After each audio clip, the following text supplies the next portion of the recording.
प्रकाशित वाक्य 9। जब पांचवें स्वर्गदूत ने तुरही फूंकी तो मैंने स्वर्ग से पृथ्वी पर एक तारा गिरता हुआ देखा और उसे अथाह कुंड की कुंजी दी गई। उसने अथाह कुंड को खोला और कुंड में एक बड़ी भट्ठी का सा धुआं उठा और कुंड के धुएं से सूर्य और वायु अंधकारमय हो गया। उस धुएं में से पृथ्वी पर टिड्डियां निकली और उन्हें पृथ्वी के बिच्छुओं की सी शक्ति दी गई। उनसे कहा गया कि न पृथ्वी के घास को, न किसी हरियाली को, न किसी पेड़ को हानि पहुँचाए, केवल उन मनुष्यों को हानि पहुँचाए जिनके माथे पर परमेश्वर की मुहर नहीं है। उन्हें लोगों को मार डालने का तो नहीं, पर 5 महीने तक पीड़ा देने का अधिकार दिया गया। और उनकी पीड़ा ऐसी थी जैसे बिच्छू के डंक मारने से मनुष्य की होती है। उन दिनों में मनुष्य मृत्यु को ढूंढेंगे और न पाएंगे और मरने की लालसा करेंगे और मृत्यु उनसे भागेगी।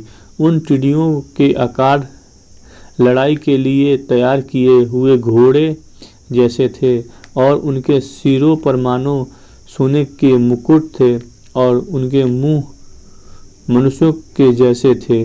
उनके बाल स्त्रियों के बाल जैसे और दांत सिंहों के दांत जैसे, और वे लोहे की सी झिलम पहने थे और उनके पंखों का शब्द ऐसा था जैसा रथों और बहुत से घोड़ों का जो लड़ाई में दौड़ते हैं। उनकी पूंछ बिच्छुओं की सी थी और उनमें डंक थे और उन्हें 5 महीने तक मनुष्यों को दुख पहुंचाने की जो शक्ति मिली थी वह उनकी पूंछों में थी।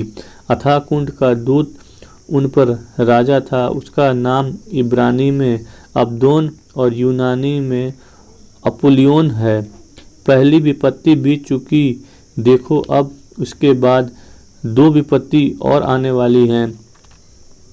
जब छठी स्वर्गदूत ने तुरही फूंकी तो सोने की वेदी जो परमेश्वर के सामने है उसके सींगों में से मैंने ऐसा शब्द सुना मानो कोई 6वें स्वर्गदूत से जिसके पास तुरही थी कह रहा है, उन 4 स्वर्गदूतों को जो बड़ी नदी फुरात के पास बंधे हुए हैं खोल दो।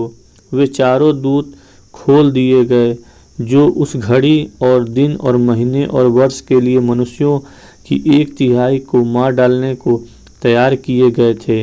उनकी फौज के सवारों की गिनती 20 करोड़ थी।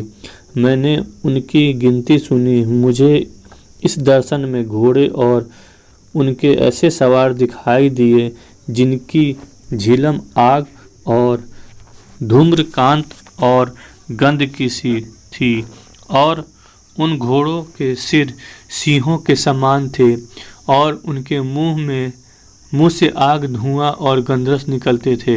इन तीनों महामारियों अर्थात आग और धुएं और गंधक से जो उनके मुंह से निकलते थे मनुष्यों की 1/3 मार डाली गई, क्योंकि उन घोड़ों की सामर्थ उनके मुंह और उनकी पूंछों में थी, इसलिए कि उनकी पूंछें सांपों जैसी थीं और उन पूंछों के सिर भी थे और इन्हीं से वे पीड़ा पहुंचाते थे। बाकी मनुष्यों ने जो उन मरियों से न मरे अपने हाथों के कामों से मन न फिराया कि दुष्ट आत्माओं की और सोने और चांदी और पीतल और पत्थर और काठ की मूर्ति की पूजा न करें, जो न देख न सुन न चल सकती हैं, और न खून और टोना और व्यभिचार और चोरी उन्होंने की थी, उनसे मन न फिराया।